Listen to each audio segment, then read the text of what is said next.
వృశ్చిక రాశి వారికి ఈ వారం సానుకూలమైనటువంటి గ్రహస్థితి గోచరిస్తూ ఉన్నది. ప్రత్యేకించి అర్ధాష్టమ రవి యొక్క దోషం ఈ రాశి వారికి తొలగిపోయినది. పంచమ స్థాన స్థిత బుధ శుక్రులు యోగిస్తూ ఉన్నారు. గురుబలం చాలా ప్రధానంగా ఈ రాశి వారికి ఉన్నది. ఈ వారంలో 2.5 రోజులు మినహాయించి మిగతా వారం అంతా చంద్రుని యొక్క బలం ఉన్నది. కాబట్టి ఎక్కువ సంఖ్యలో గ్రహాలు అనుకూలిస్తూ ఉండడం, ప్రతికూలించేటువంటి గ్రహాల యొక్క సంఖ్య తగ్గడం ద్వారా కొంత మానసిక ప్రశాంతత అనేటువంటిది ఈ రాశి వారికి వస్తుంది.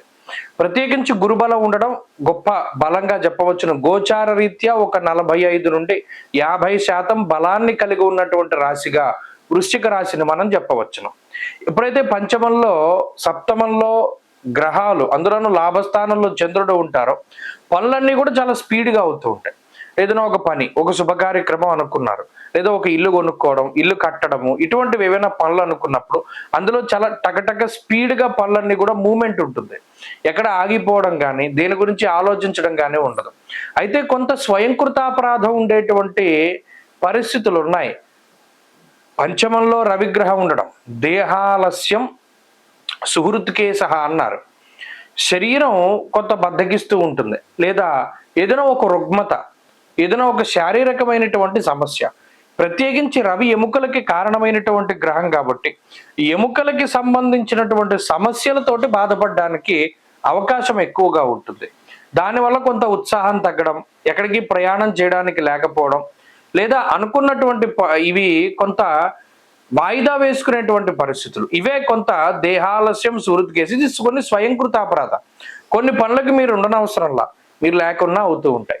ఉద్యోగ పరంగా కానీ వ్యాపార పరంగా కానీ మీ యొక్క ప్రజెన్స్ లేకపోయినా పనులు ఏమైనా జరుగుతాయి అనుకుంటే వాటిని ముందుకు తీసుకెళ్ళండి, అంతే తప్పితే వాటిని ఆపే ప్రయత్నం చేయకండి.